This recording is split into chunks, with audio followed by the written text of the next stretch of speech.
Muy buenos días, Panamá. Hoy es miércoles 3 de enero. Usted nos ve por Next Canal 21, nos escucha por KW Continente.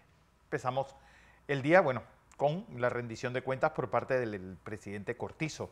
Habló de la justicia, de las obras inconclusas, de que ha sido el gobierno que más ha aportado a la deuda social de la historia. Ha dicho también que hay separación de poderes y que él respeta la justicia. Un día en el que también, habrá elecciones en la Corte Suprema de Justicia para escoger su nueva junta directiva para el bienio 2024-2026. ¿Qué está pasando en Udelas? ¿Y por qué no ha tomado posesión la rectora electa? Todo en un día en el que se hará válida hoy la renuncia de la presidenta, la rectora de la Universidad de Harvard, en medio de esta polémica que hay por los discursos antisemitas. Y muerto el número 2 de Hamas en Beirut. El Líbano ha lanzado o ha emitido una carta de denuncia de esta operación quirúrgica llevada a cabo por el ejército de Israel. Decenas, como dijo José Luis, 4, 5, 3 y 2. Don José. Buenos días, Fernando. Buenos días. Buenos días a toda nuestra audiencia que nos sigue en KW Continente Radio y Canal 21 Next TV. Hoy, miércoles 3 de febrero. Perdón, de enero. Estoy hablando de febrero porque es el día oficial en que arranca la campaña. Pero la campaña ya arrancó. Aquí nosotros estamos en campaña hace 2 años. Sí. No hemos dejado de estar en campaña. Para que estemos claros en eso. Además de eso, es importante destacar en el contexto internacional algunas cosas y también poner en contexto de lo que está pasando a nivel de la región. Las palabras del presidente Cortizo en el día de ayer y del presidente de la Asamblea Nacional de Diputados. Lo primero que quiero decirle, cuando miramos el escenario de un país en una región, es mirar el contexto de la región y mirar el país.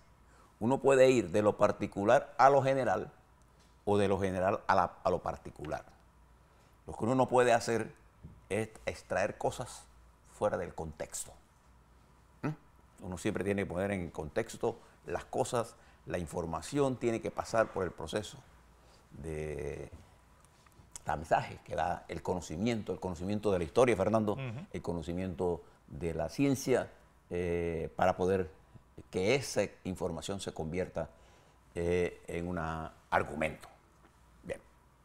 ¿Qué dice el contexto regional? América Latina, sin incluir a los Estados Unidos ni Canadá, la América Latina continental e insular, ha tenido un crecimiento muy lento en el año 23. Y quizás al principio del año 23, la inflación en América Latina, Fernando, fue altísima, particularmente impulsada por el precio de los alimentos y el precio de los combustibles, que es la inflación básica. Y ella, a su vez, empuja la inflación fuera de los productos no básicos. Pero además de eso, el año 23 y el año 24 se caracteriza, ahora el 24, por una caída leve, pero caída consistente de la inflación. Pero conspira contra ello el incremento de las tasas de intereses de los bancos federales de Estados Unidos y Europa, que hace que las hipotecas que usted paga, usted, panameño, este año tenga un aumento. Contrario a lo que pasa en España, por ejemplo, en que hay una caída del precio de las hipotecas por una caída de los intereses. Acá nosotros, como estamos en dolarizados, la tasa de la Reserva Federal, fíjate, que comenzó en 0, termina en un bracket de 5,50 a 5,75%. Y eso afecta las hipotecas, las compras de autos, los intereses de las deudas que usted tenga. De manera que sepamos entender eso. ¿Qué dice el Banco Mundial para el 23-24? Para el 23 nos explica el Banco Mundial, la CEPAL, que el crecimiento de la región está por debajo de lo esperado. Ni siquiera para cubrir la mano de obra que se produce anualmente. Entonces tenemos un problema de mano de obra, de empleo en la región, que se va a agravar en el año 24. Este año 23, en nuestros cálculos, y creo que es el mismo número que usó el presidente ayer, el Producto Interno Bruto de la República de Panamá crecerá 7%. Un poquito más, un poquito menos, pero ahí, por ese rango estamos. Y en el año 24 está programado que crezca 24.25, en ese rango de hasta 5%. ¿Qué dice el Banco Mundial para el 24 en la región? De acuerdo al Banco Mundial, el principal problema de América Latina en la región será el bajo crecimiento. Lo estima en 2,3%. Vienen las cifras del Banco Mundial. Pero la CEPAL lo estima en 1,9%. El crecimiento regional y en el Caribe, exceptuando Guyana, por las particularidades que le hemos hablado de Guyana. Entonces, la inflación tendrá a bajar, pero será más alta que la de Panamá. Nuestra inflación ronda en el orden de 1,8 a 2,3%. En ese rango nos movemos más cerca del 2 que por encima del 2. Lo que significa que en términos macroeconómicos, el comportamiento de la economía panameña durante el periodo del quinquenio del presidente Cortizo ha tenido caídas vertiginosas. Sí, la caída. La caída del 21 fue estrepitosa. Casi 18% del Producto Interno Bruto caímos. Los ingresos cayeron en 4.000 millones de dólares. Y cuando usted se pregunta en qué nos endeudamos, usted deberá saber, porque además los sectores empresariales y los sectores obreros pedían que el gobierno pusiera dinero en la economía. Y entonces el gobierno lanzó una política anticíclica de colocar dinero para pagar salarios. Esa fue la realidad. Es que sobre esto quiero presentarles a nuestro primer invitado, que es el licenciado Francisco Bustamante, economista, ex subdirector de la Caja del Seguro Social. Don Francisco, bueno, vamos a tenerlo en un momentito porque quiero hablar porque gran parte del discurso giró en torno a la economía. Sí. Y eso yo creo que es necesario. Cuando lo tenga lo tomamos. Pero vamos a ver en el marco mundial. Los números macroeconómicos de la República de Panamá entre el 21 y 22 fueron fatales. Pero la recuperación de la economía sobre todo el 20 y el 2021 fueron fatales. Nosotros nos recuperamos en el 22 y 23 de una forma vertiginosa en V. Una economía de rebote. En el mundo en general, esto que usted está viendo en América Latina es el reflejo de estos 5 años. Entonces, el argumento que usó el presidente es un argumento válido para el análisis regional y mundial. El argumento es independientemente de quién lo emita. La validez de un argumento pesa por el mismo. Ahora hablamos un poquito más de economía. Pero fíjese que esto mismo usted lo ve reflejado en la República Popular China. La República Popular China atraviesa, y estoy hablando de la segunda economía del mundo, atraviesa por esos puntos de inflexión duras. Quizás el más duro periodo de la historia del crecimiento de la República Popular China se da con Xi Jinping ahora. ¿Qué se da? Una demanda débil por la caída, la deflación, la caída de la demanda que produce deflación en China, pero además de eso, las políticas de Xi Jinping han llevado un nivel de incertidumbre a los empresarios que entran en una crisis general con la caída. El Producto Interno chino se movilizó por la industria inmobiliaria y al quebrar la industria inmobiliaria estremeció los cimientos de la economía china. Entonces, las grandes empresas chinas le deben multimillonarias y los ahorristas chinos que habían invertido en vivienda se quedaron sin vivienda y sin ahorro. Sin ahorro. Y los gobiernos locales chinos que no son Sí. cualquiera, estamos hablando de gobiernos poderosos. Es que países que tienen quebrado. poblaciones y tamaños de países. Y el sistema bancario colapsó en algunas regiones. Entonces China se enfrenta a un problema complicado que intenta resolver, y lo intenta resolver en forma inteligente, con un plan de largo plazo, tratando de resolver los problemas de contradicción entre la economía norteamericana, que es la primera del mundo, y la segunda del Estados Unidos, para poder hacer la sinergia necesaria que hizo los Estados Unidos cuando exportó toda su producción a donde había menos mano de obra, más barata, más rentable. Y ahora este movimiento de confrontación afecta a China, con un desempleo juvenil de 15%, con una población envejecida. China enfrenta serios problemas. Y cuando China enfrenta problemas, ¿qué hace? Entonces la cosa con Taiwán busca otro elemento de unidad. Y no hay la menor duda que fíjese que China jamás, la China popular, ha tenido control territorial de Taiwán. Jamás en su historia. No, bueno, en sus tareas, desde la guerra de 1895. No hay control, o sea, No no controla el territorio, pero sí, Taiwán es un elemento importante de la integración. Por eso la República de Panamá definió su estrategia internacional con las chinas, en que el problema de Taiwán debe resolverse sobre la teoría de una sola China. Esa es nuestra posición. Pero el problema de Taiwán debe resolverse en forma negociada. Y esto, preste la atención porque vamos a escuchar de Taiwán y China, porque el 17 hay elecciones.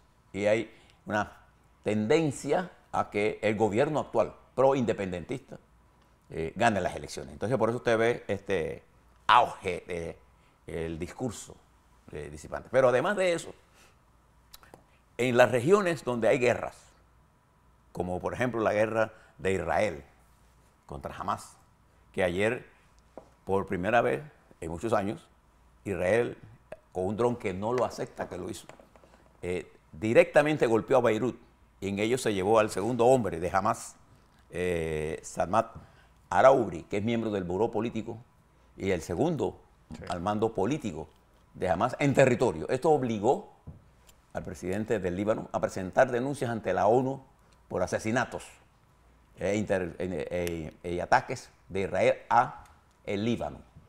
Entonces, la guerra amenaza con extenderse en lo que el señor Netanyahu llamó una guerra relámpago. Ahora quiere preparar al país para todo el año 24. Pero enfrentando problemas internos, cuando la Corte Suprema de Justicia, en un tiempo muy bien calculado, emite un fallo en la que en la práctica reduce a cenizas la propuesta de reforma del sistema judicial que Netanyahu quería poner bajo el poder político y la destrucción de la estructura de separación de poderes que existe en Israel. Israel es una de las democracias más sólidas. Sí. Entonces, esta decisión de la Corte afecta para el futuro inmediato la vida de Netanyahu, no el Estado de Israel. Israel sigue peleando en Gaza, pero la guerra cada vez es más impopular a nivel internacional.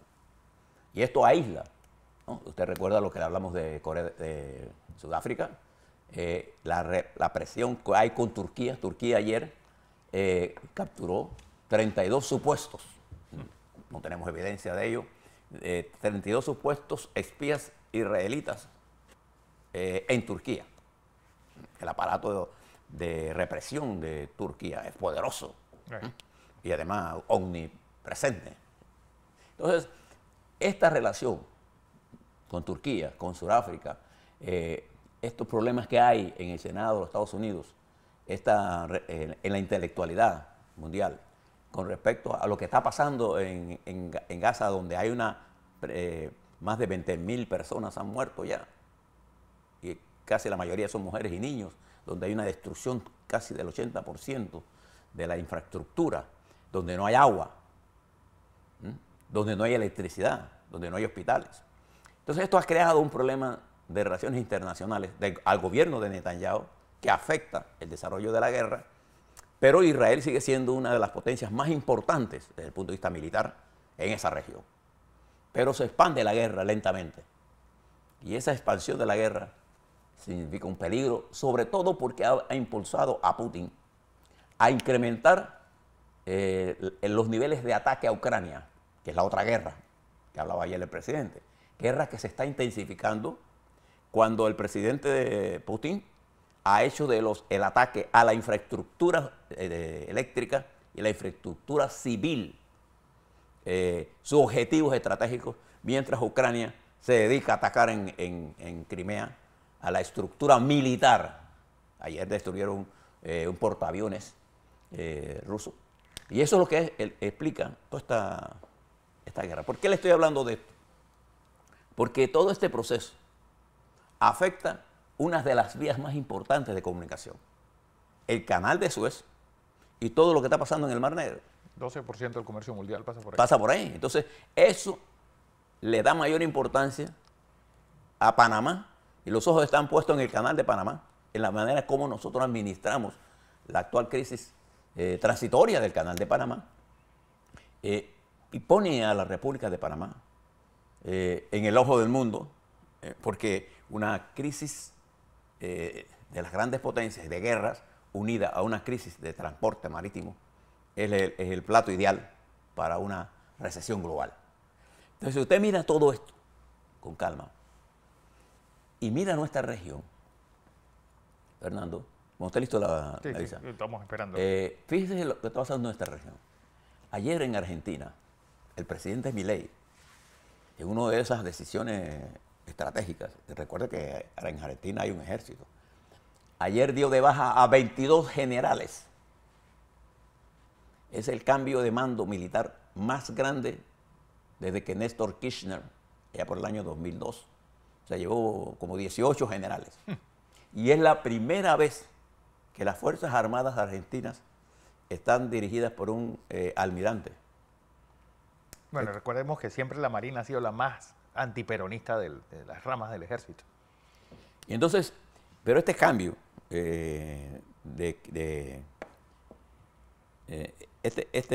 cambio, este general que asume la conducción de todas las Fuerzas Armadas, almirante, esto expresa a las apuestas de audacia que el presidente hace, porque cada vez que usted hace una magnitud de cambio de esta naturaleza en unas Fuerzas Armadas, usted estremece la estructura. Estremece la estructura.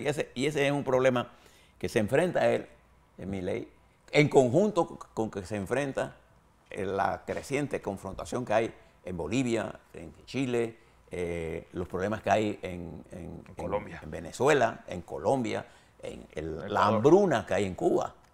Yo quiero que ustedes magnifiquen los problemas graves que enfrenta estas medidas que anunció el gobierno cubano, que son las medidas más drásticas en los últimos 50 años, sí, que es una expresión muy clara de la economía. Entonces usted se pregunta, en el continente, la República de Panamá, en el manejo de esta crisis transitoria de estos 5 años, ha tenido los mejores resultados desde el punto de vista macroeconómico. Sí. Yo no estoy hablando de que no tenemos problemas, no. Sí. Estoy hablando de que en materia económica usted debe llevarse por los números, por los hechos. Y cuando usted se pregunte por qué nos endeudamos, recuerde que nosotros aquí todos los días, Fernando y yo, hablamos de la necesidad de poner dinero en efectivo en la calle. Bueno. Y eso fue lo que salvó la demanda y los programas sociales que hizo el presidente. Le llevaron a la clase obrera y a la clase de campo suficientes recursos para que los productos del sector agropecuario fueran comprados. Y esos fueron los que más se afectaron por el paro de noviembre.